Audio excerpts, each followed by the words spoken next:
مولانا محمد ادریس صاحب د هغه جرم څه د هغه جرم صرف دا و چې پښتنو د شیخ الحدیث جرم دا و چې عالم دینو د شیخ ادریس صاحب جرم دا و چې هغه د وطن خبره کوله هغه د دې قوم خبره کوله لیکن افسوس دغه ظالمانو شیخ ادریس صاحب هغه هم په وینو کې رنګ که موږ حکومت ته وایو چې فوراً دې موږ له دا مجرمان گرفتار کړی شي ورنه داسې حالات به راشي چې بیا به ستاسو د کنټرول نه بهر انشاءالله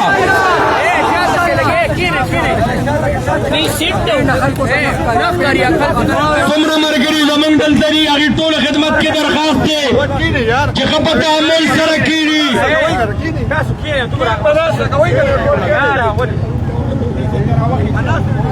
بیان دپاره دعوت ورکوو انجمن تاجران جنرل سیکرټري جناب حاجي شیر قیوم مسخیل صاحب ته چې راشي او د خپلو ګډینو خیراتو اظهار وکړي څومره چې زموږ مشران راغلي دي شاته ولاړ دي علامه صدیق صاحب ته خواست دی چې مخکې راشي علامه صاحب ته خواست دی چې مشرانو خواله راشي انشاءالله دا پروګرام به تحبیب و تاریخ ساز پروګرام وي د شیخ الحدیث مولانا ضیاء الله جان صاحب په قیادت کې چې دا کوم عظیم شان جلوس راوتی دی انشاءالله په دې مظاهره کې موږ سره د انجمن تاجران ملګرو هم شرکت کړی دی ټولو مسلمانانو شرکت کړی موږ د هغوی شکریه ادا کوو زه اوس دعوت خطاب ورکوم په مختصر ټایم دپاره جناب شیر قیوم مسخیل صاحب ته چې هغه د زرین خیالاتو اظهار وکړي أعوذ بالله من الشيطان الرجيم بسم الله الرحمن الرحيم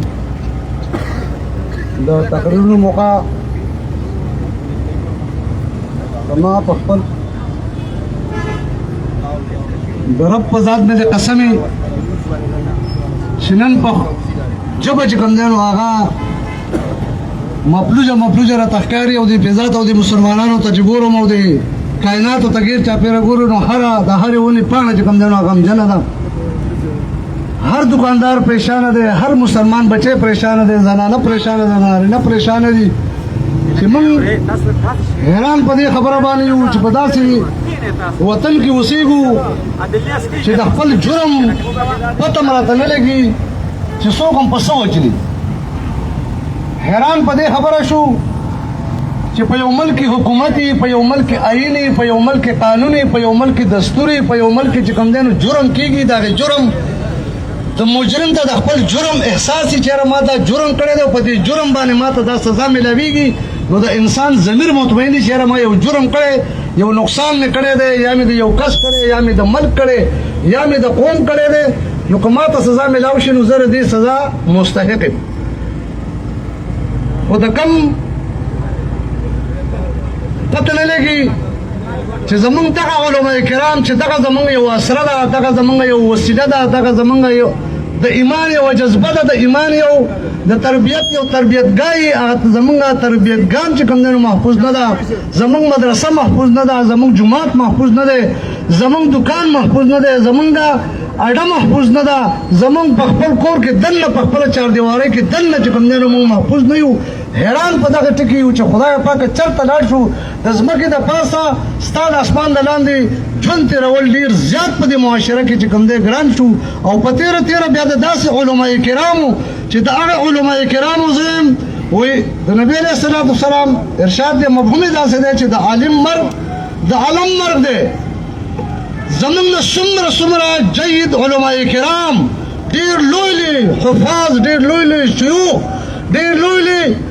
اکابرین زمونږ نه چې کوم دی نو ډېر په بېدردۍ سره ډېر په ظلم سره په چړو سره په بمونو سره په ټوپکو تمانچو سره په دماغو سره زمونږ علماء کرام شهید شو زمونږ خویندې شهیدان کېږي زمونږ بچي شهیدان کېږي زمونږ سپین ږیري شهیدان کېږي زمونږ کاروباریان طبقه مؤمنان مسلمانان په بېدردۍ سره په تمامه دنیا کې عموما او په خصوصا په پاکستان کې تاسو سوچ وکئ چې زموږ څومره علماء کرام لاړل د دې نه اهله حکمرانانو د نه اهله فیصلو د نه اهله تحفظ په وجه باندې زموږ څومره علماء کرام لاړل زموږ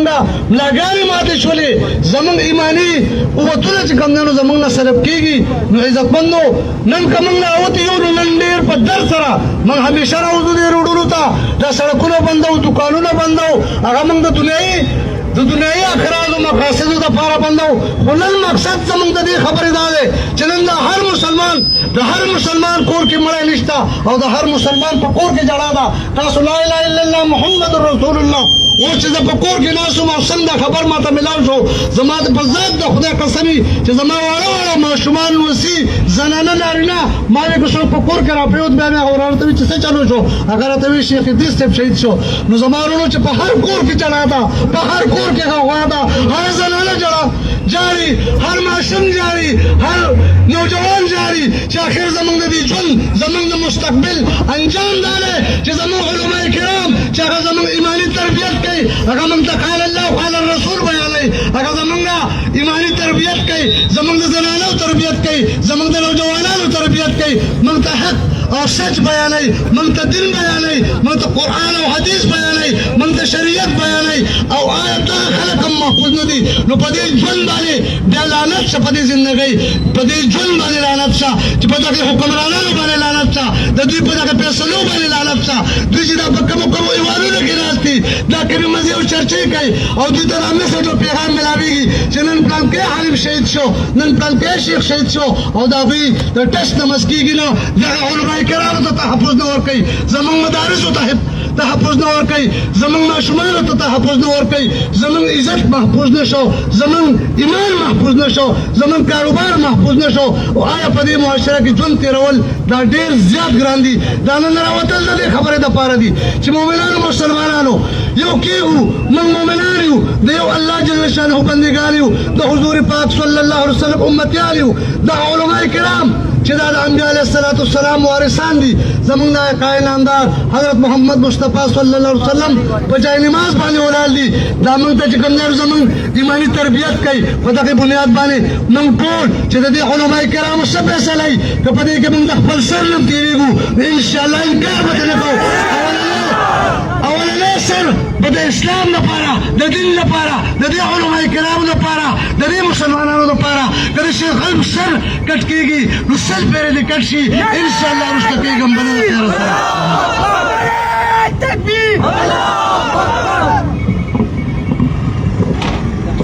مسلمانانو وروڼو زمونږه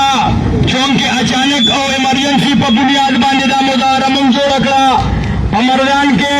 زمونږ د علماء کرامو یو اهم اجلاس شروع دی انشاءالله العزیز د دې لپاره به باقاعده لایحه عمل تیاروي د هغې په بنیاد به بیا موږ راوځو لیکن موږ د حکومت ته دا خبره کوو چې موږ مدارسو والا موږ مولیان او طالبان دا پرامن خلک یو الحمدلله کم طاقت او کم قوت چې دې مدارسو والا سره دی دی هر قسمه قوت او طاقت الحمدلله لري هم افرادي طاقت لري هم ایمانی طاقت لري لیکن موږ د دې ملک او موږ د دې وطن وفادار خلک یو زموږ د دې ملک ټول عمر موږ د ملک سره وفا کړې ده کله چې په دې ملک کې حالات راغلي دي دا علما او دا طالبان تا سره ولاړ دي لیکن د هغې نن دا نتیجه ده چې نن شیخ الادریس شیخ الحدیث مولانا محمد ادریس صاحب هغې د دې وطن خبره وکړه د دې خاورې د دفاع خبره وکړه هغه تا مانا په سرو وینو کې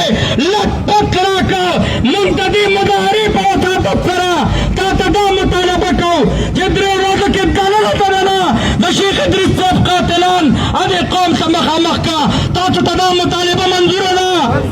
زه دعوت خطاب ورکوم د جمعیت علما اسلام ضلع مردان امیر جناب مولانا یاسین ملک صاحب ته چې راشي او د دې موقع مناسبت سره د خپلو زرینو خیالاتو اظهار وکړي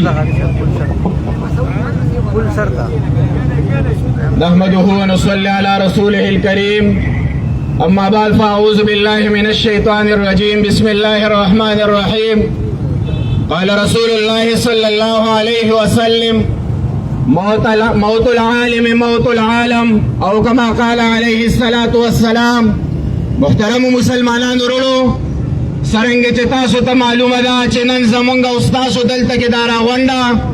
او زمونږ استادو دا احتجاجي مظاهره د یو لوی محدث کبیر د شیخ المشایخ د حضرت مولانا شیخ ادریس صاحب د شهادت دغه یو المناک حادثې خلاف دلته کې زمونږ د مسلمانانو دا جمع غفیر راغونډ شوی دی. محترمو مسلمانانو وروڼو، ما ستاسو د وړاندې د حقای نامدار د جناب محمد رسول الله صلی الله علیه وسلم یو حدیث مبارک تلاوت کو. رسول الله صلی الله علیه وسلم فرمایي موت العالم موت العالم، د عالم مرګ ده، د عالم مرګ دی. محترمو مسلمانانو وروڼو،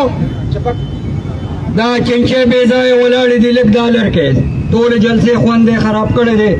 دا خلک جلسه مقرر نه ویني، دا ټولې لرکې دا ټولې فوراً چې کوم دی نو شاته کې یا مخکې بوځئ، شاته یې بوځئ او ټول ملګري کېنئ. دې سوري ته کم خلک ته دې خوا راشئ، شاته راشئ. چنچې فوراً لرکې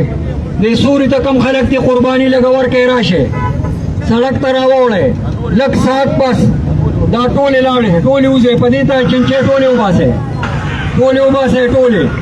دې سوري نه رامخکې شئ. سوري نه قرباني به ورکول غواړي. ټرافیک انتظامیې ته دغه چې موږ تاوان کوو، تاسو هم تاوان کوئ.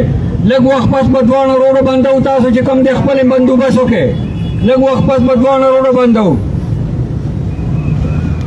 رسول الله صلی الله علیه وسلم فرمایي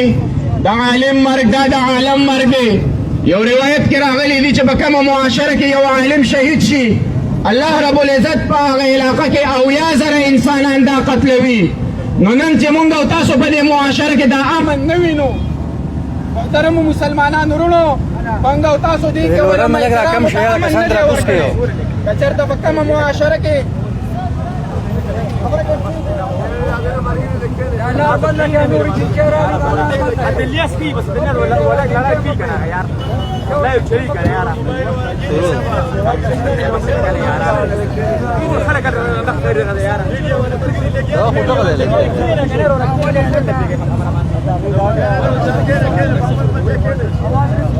محترم مسلمانانو وروڼو، نن په معاشره کې علماء کرامو ته امن نشته دی، ځکه په معاشره کې بدامني ده. که چېرته علماء کرامو ته امن میلاو شو، په دې معاشره کې به امن راشي. او نن مونږ دغه خپل جابر او ظالم حکمرانانو ته وایو چې تاسو نن زمونږ علماء کرامو ته امن نه ورکوئ. لہذا مونږ مسلمانان د خپلو سرونو په ذریعې سره به د دغې خپلو علماء کرامو دفاع کوو انشاءالله العزیز. دغې جابرانو حکمرانانو ته مونږ وایو چې زمونږ د دغې علماء کرامو قاتلان تاسو یې. دغې ادارو ته مونږ او تاسو وایو چې زمونږ د علماء کرامو قاتلان تاسو یې، ځکه چې د ادارو ذمهداري دا ده چې دا به عام مسلمانان ته بالخصوص علماء کرامو ته امن ورکوي. لہذا مونږ د خپل قائدینو نه دا مطالبه کوو چې په دې سختو واقعه کې مونږ ته داسې سخت حکم وکړي انشاءالله العزیز. مونږ مسلمانان به د خپلو مشرانو دغې احکاماتو نه وروسته کېږو نه انشاءالله العزیز. او محترم مسلمانانو وروڼو، څرنګه چې تاسو ته معلومه ده چې دغه شیخ ادریس صاحب نن په وینو کې لطفت د الله رب العزت په دربار کې به پیش کېږي. دغه به زمونږ او ستاسو د دې حکمرانانو خلاف د الله رب العزت په دربار کې ګواهي ورکوي. لہذا محترمو مسلمانانو وروڼو، مونږ او تاسو له پکار دي چې په هر لمحه کې په هر ساعت کې د علماء کرامو دفاع کوونکي جوړ شو. که چېرته مونږ او تاسو د علماء کرامو دفاع کوونکي ونه ګرځېدو نو زمونږ او ستاسو دنیا به هم تباه وي، آخرت به هم تباه وي. په دغې یو څو خبرو اکتفا کوم. واخر دعوانا الحمد لله رب العالمین. انتظامیه ته درخواست دی